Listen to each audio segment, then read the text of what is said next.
março de 1989, a Globo tentava resolver um problema histórico que já tinha há muitos anos, junto com a história que se construiu com Silvio Santos no SBT.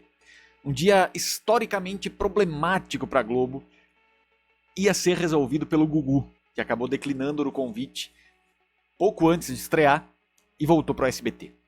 Quem foi recrutado para essa missão foi Fausto Silva, então no Perdidos da Noite, na Bandeirantes, que fazia muito sucesso entre um público mais jovem. Mas como foi a repercussão imediata, um mês depois do lançamento do Domingão do Faustão? Quanto essa audiência melhorou ou não melhorou nesse período de um mês apenas? É isso que a gente vai conferir a partir de agora numa entrevista do Meio e Mensagem de 1989, no mês de abril, um mês depois da estreia do Domingão do Faustão. Esse é o nosso episódio de hoje de Guerras de Audiência.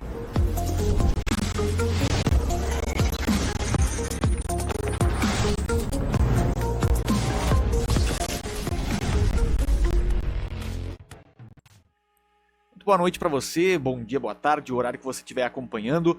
Nós vamos falar agora sobre isso, né? Esse programa que de fato teve, o Domingão do Faustão teve sempre uma procura muito grande por ser o programa de auditório um pouco no padrão Globo, um pouco no padrão de outras coisas que já tinham sido exibidas na televisão aberta, mas tentando combater de fato com irreverência o que era o talento do Silvio Santos, né, que fazia com que a Globo perdesse praticamente todo o domingo. Então, isso tudo trouxe para a história da Globo um programa completamente diferente e que teve, claro, inspiração em programas de auditório clássicos, mas que marcou época pela sua irreverência, por ser galgado na personalidade do seu apresentador.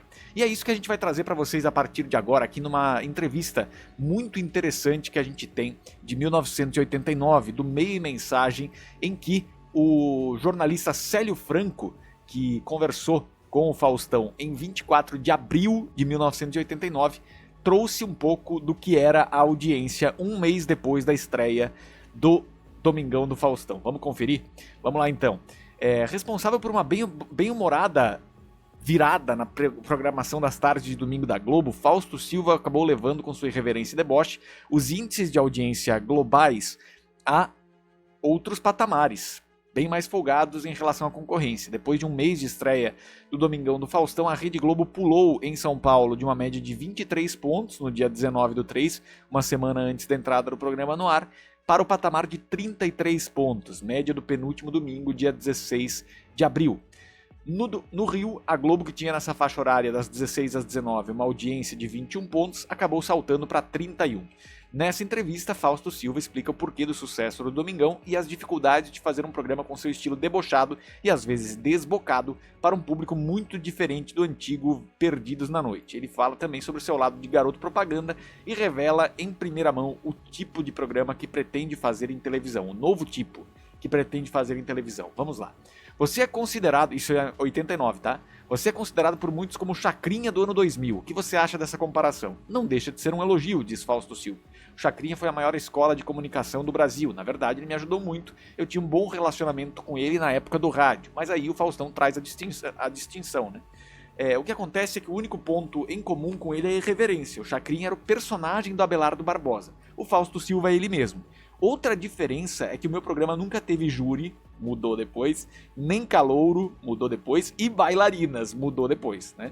Eu exerço um pouco o meu lado de repórter no programa, enquanto o Chacrinha não entrevistava. Além disso, tenho o meu lado de humorista junto com o de apresentador, o que dá uma miscelânea. Na época da gravação do primeiro Domingão do Faustão, comentou-se que você estava pulando miudinho com o Boni. Era mais fácil fazer o seu programa na Record e Bandeirantes, que agora no esquema do padrão global? Fausto Silva, muito perspicaz, responde o seguinte: pelo contrário, para mim está sendo muito mais fácil agora. Porque se na Bandeirantes e na Record eu brincava com a falta de recursos, agora eu brinco com o excesso. A preocupação que houve de fora para dentro foi muito maior do que de dentro para fora. Assim que fui contratado, Boni e Daniel Filho falaram para eu ficar à vontade. Muita gente falou que tínhamos que fazer vários pilotos, mas não foi assim. Foram produzidos 3 pilotos, sendo que no primeiro o Boni mandou jogar fora o cenário por estar totalmente em desacordo comigo. E o Boni me disse que o objetivo é fazer com que o programa fique dependendo só de mim. Essa frase aqui, ela é o contrário do que a Globo tem feito nos últimos tempos, né? O Boni me disse que o objetivo é fazer com que o programa fique dependendo só de mim. A última coisa que a Globo parece querer agora é que o programa dependa exclusivamente do apresentador, né?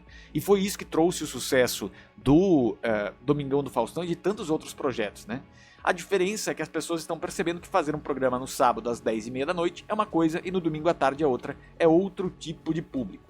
Passando um pouco adiante aqui, nós temos essa ideia do que o Faustão via acontecendo, né, dentro dessa configuração do momento, falando sobre game shows, que já era uma discussão naquela época. Dentro dessa característica, isso aqui é muito interessante também. Houve uma mudança muito grande de público no Perdidos na Noite para o Domingão do Faustão, pergunta o repórter. Fausto diz o seguinte: pelas pesquisas que a Globo tem, em termos de volume não dá nem para comparar.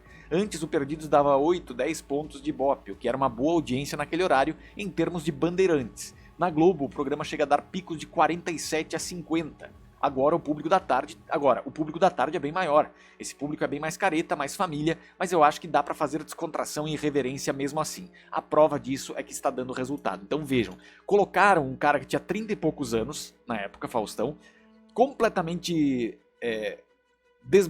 nessa questão da irreverência, do desbocado e tudo mais, para um público extremamente conservador, né? Então eu acho que, de novo, essa ousadia, ela é uma coisa importante também e que a Globo e outras emissoras também perderam por medo, né? Faz sentido também pelo que acontece nesse momento. Nesse sentido, nós temos aqui também ele trazendo um pouco do que o programa oferecia na época, a pegadinha, o TV Absurdo, também o controle remoto, que funcionou muito bem, o mano a mano também. O controle remoto, na verdade, tem uma sobrevida agora com o próprio Mion, né, no Caldeirão, e que tem um quadro bem parecido que é o TV Teca, né?